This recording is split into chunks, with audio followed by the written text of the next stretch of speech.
Welcome back. This is part 6 of our presentation on inverter types and considerations. And this is our first case study. And in this case study, we're going to compare the benefits and things to think about when you are choosing between two different types of inverters. So first case study is going to compare MLPE system versus a string inverter system. So our examples in this case are going to be a Fronius Simo 24 kilowatt inverter for a string inverter option and a SolarEdge 33.3K US inverter for our MLPE option, and SolarEdge uses DC to DC converters. So that's what we'll be looking at for that option as well.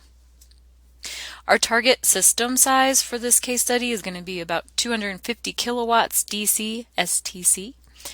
Our module is going to just be a generic brand X 330 watt module. It's going to have 72 cells. And the AC voltage for our system interconnection is going to be 480 277 volts. Y configuration 3-phase.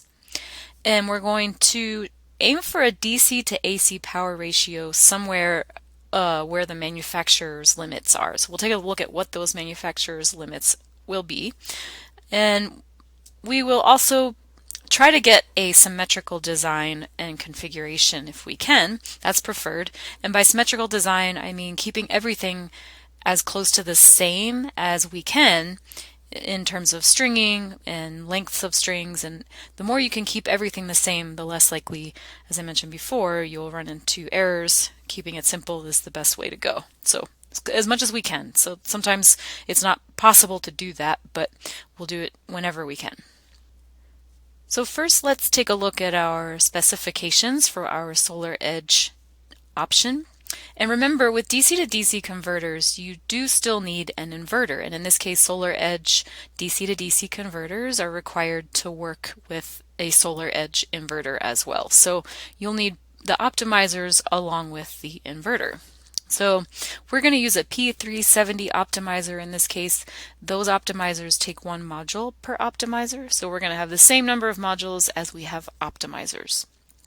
These optimizers include maximum power point tracking and data monitoring in each optimizer. So you will be able to see monitoring at the module level. You'll be able to log into your monitoring account and see what each module is doing at any time throughout the day. They have integrated ground fault, arc fault, rapid shutdown, and RS-485 surge protection included. So these are great options if you're doing a roof-mounted array, which requires rapid shutdown and any situations that require arc fault protection. These all have that included. You don't need any additional equipment. The inverter weighs 99.5 pounds, so you'll probably need 2 people to hang that on a wall or on a rack. And there's a 12-year warranty. You can extend it to 25, and the optimizers do have a 25-year warranty. So let's look at a little bit at the numbers that the manufacturer gives us. We have a continuous AC output power rating of 33.3 kilowatts. We have a continuous AC output current of 40 amps. The nominal AC output voltage is 480-277, and that matches what our system requirements were that we addressed on the first section of this particular case study. So we're good there. Maximum DC input voltage is 1000 volts DC. Maximum watts per inverter allowed up to 3 strings is 45,000 watts, and our maximum number of modules per string per the manufacturer is going to be 18 minimum and 50 maximum. So that's a pretty wide range of number of modules that we can have per string. We have to have at least 18. Remember, the DC to DC converters are wired together, they're connected together in series. So when we're talking about strings, we're talking about series connected optimizers in this case. So remember, a minimum of 18 and a maximum of 50. So now let's take a look at the system configuration for this particular inverter example. So we're going to determine how many inverters we need and how many modules we need to get close to our target system size. So what we have here is the first calculation we're going to check is number of modules per string. We have 42 here. That's going to be assumed to have been calculated per the design requirements for this example. We're not going to go into how to do that right now. That will happen. That'll happen later. And actually, I should mention here that SolarEdge in particular has design software available that you can use that will help you determine the string lengths, which optimizers you need, and which inverters would go best for the system configuration that you have. And so you should check that out if you're designing with SolarEdge. Some other inverter manufacturers may also have similar software. And in the case of string inverters, you also would want to check that on your own, given the information that you were getting from this course, actually. So in this case, we're going to assume 42 modules per string, and we're allowed up to 3 strings per modules, as we saw in that last slide. I'll go back to that. So you can see we are allowed 3 strings, and that's down there in the table, maximum watts per inverter with 3 strings, up to 45,000 watts DC input. So back to this, we're looking at 42 modules per string times 3 strings gives us 126 modules per inverter. So once we have our module quantity, we will take our modules per inverter divided by 1 module per optimizer, and that will give us our number of optimizers. So in this case, it's fairly easy. We just have 1-to-1, 1 module to 1 optimizer. So our modules, the quantity of modules is going to be the same as the quantity of optimizers that we're using. So we'll have 126 optimizers per inverter. So our DC watts per inverter, given this number of modules that we've just calculated, is going to be 126 times 330 watts per module, gives us 41,580 watts. So from there, we can check how close we are to our target DC system size. So we're going to take our target DC system size of 250,000 watts, divide it by 41,580, which is our actual watts per inverter, and that's going to tell us how many inverters we need. So we need 6 inverters minimum according to this calculation. And then we can determine how large our AC size is going to be for the system, the AC output power. And so we'll take the 33.3 kilowatts, which is the AC inverter rating, times 6 inverters that we've just decided we will use from this previous calculation. And that's going to give us 199.8 kilowatts AC. The DC system capacity, we'll check that by checking our module wattage, which is 330 watts, times 6 inverters, times 126 modules per inverter. That gives us a DC array rating of 249.48 kilowatts DC. And then we can check our inverter to DC to AC ratio. And if we have 41.58 kilowatts divided by 33.3 kilowatts, we get 1.25. And that's our actual inverter DC to AC ratio. Our manufacturer's specified maximum, we would take the limit of our input watts, which if we go back to that previous slide, we can see our maximum watts per inverter with 3 strings is 45,000 watts. So what we would do would be to take 45,000 watts divided by 33,300 watts, so it's our DC size, DC maximum input divided by our AC output. So 45,000 watts divided by 33,300 watts equals 1.35. So our maximum DC to AC ratio for this inverter would be 1.35. Our actual DC to AC ratio for the array that we've calculated is 1.25. So we're close to that. We're not at the limit, but we're well within a reasonable range here. So we're going to go with that. The OCPD rating, so fuse or circuit breaker rating for each inverter. Remember we had an inverter output current rating of 40 amps. Each inverter has 40 amp output current. We're going to multiply that by 1.25 and that's going to give us 50 amps. That's going to be the size of our fuses or circuit breakers that we install for these inverters, each one. So our AC interconnection is going to look like we're going to need an inverter combiner panel for all of these inverters. We'll bring all the inverters into an AC combiner panel. There will be 6 50 amp 3-pole breakers, one for each inverter, and that's going to go into a single 400 amp rated panel. The DC overcurrent protection is not going to be required for this inverter because the manufacturer has specified it's not required for 3 strings or less. And that's something the manufacturer has specified, and we are going to be able to go with that as well. So now let's take a look at the specifications for our string inverter option, and this is the Fronius SIMO 24 kilowatt inverter. So this one has 2 MPPTs per inverter. It has integrated ground fault and arc fault protection. The weight is 95.7 pounds, so it's comparable to the SolarEdge option in that sense. The weight is about the same. It does have integrated ground fault and arc fault protection, which the SolarEdge inverter also has. It has a 10-year standard warranty and 15 to 20-year optional, so slightly less than the SolarEdge was having. And then here are our specifications from the manufacturer. And one thing I want to point out here that we had in the SolarEdge that we don't see here is rapid shutdown compliance. And I'll talk a little bit more about that in a second. First, I want to look back at these specifications from the manufacturer here. So our continuous AC output power rating is 23.995 kVA. Our continuous AC output current is 28.9 amps. The nominal AC output voltage is 480 277 Y configuration.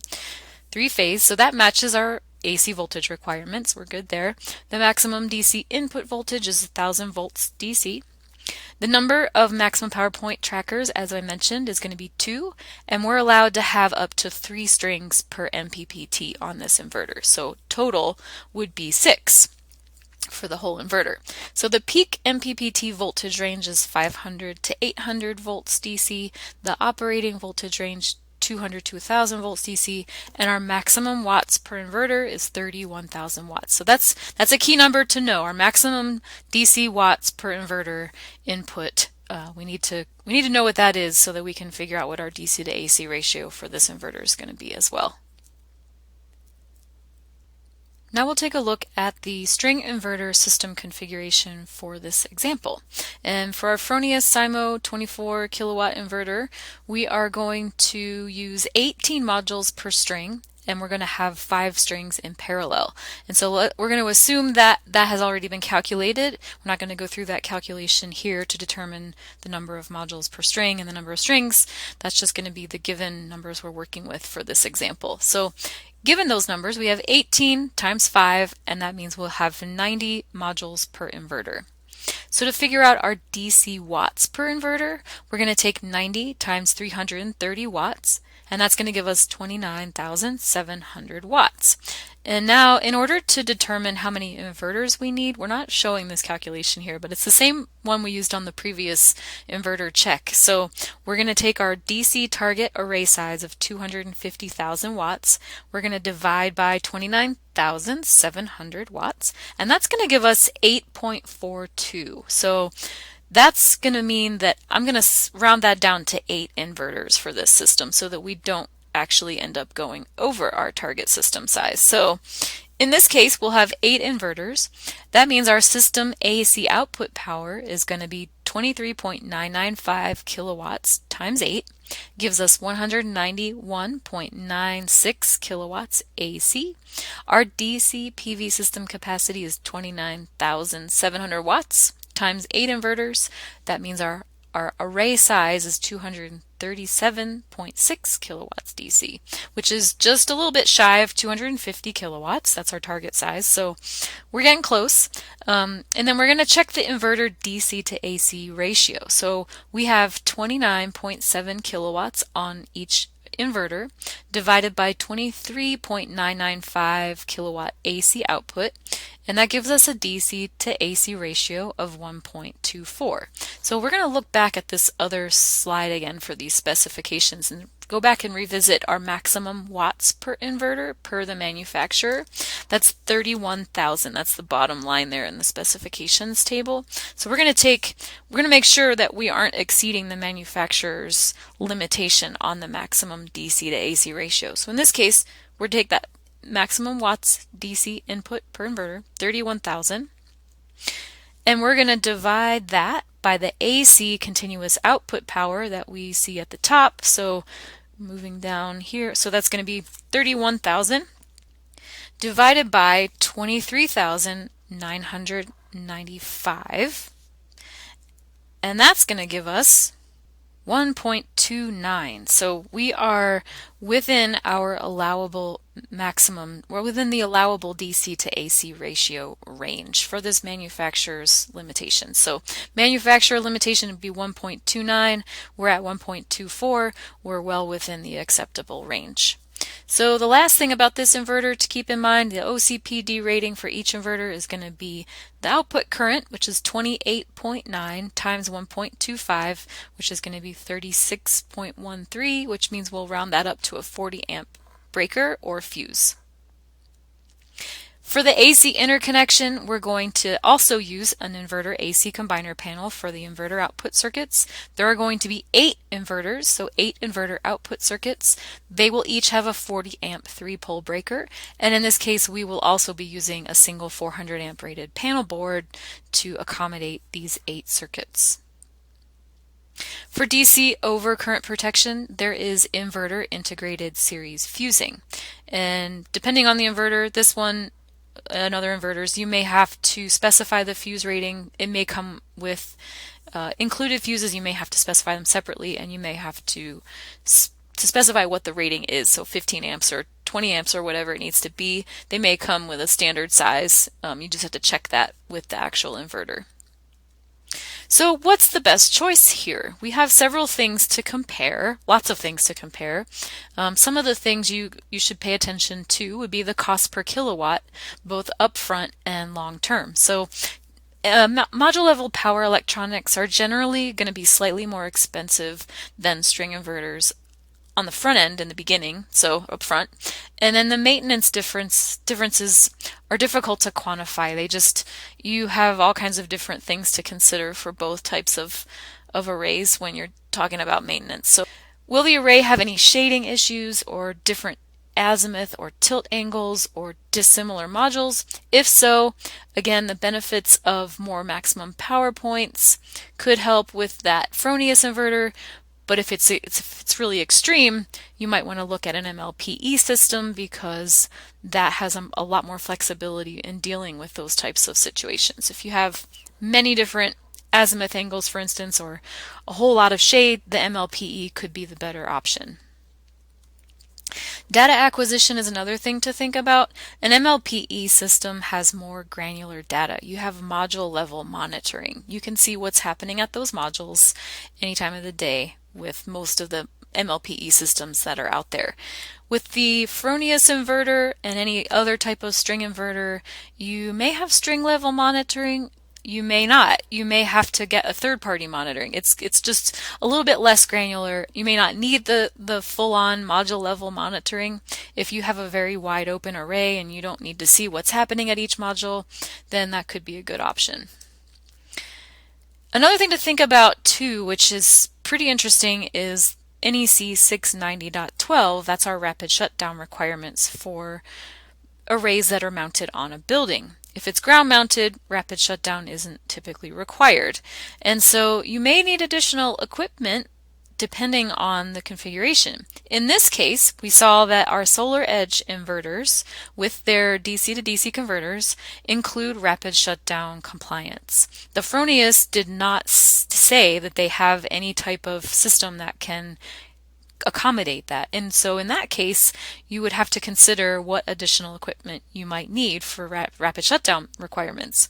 So you may end up having to put MLPE DC to DC converters on your string inverter anyway to meet those rapid shutdown requirements. So in that case, you're back to a different, kind of a similar option with the Fronius inverter and using a different brand of DC to DC converters to achieve that rapid shutdown requirement. So that's just one thing to consider as well. Depending on how your system's going to be mounted, especially for roof-mounted systems, you may end up needing that MLPE in the end anyway.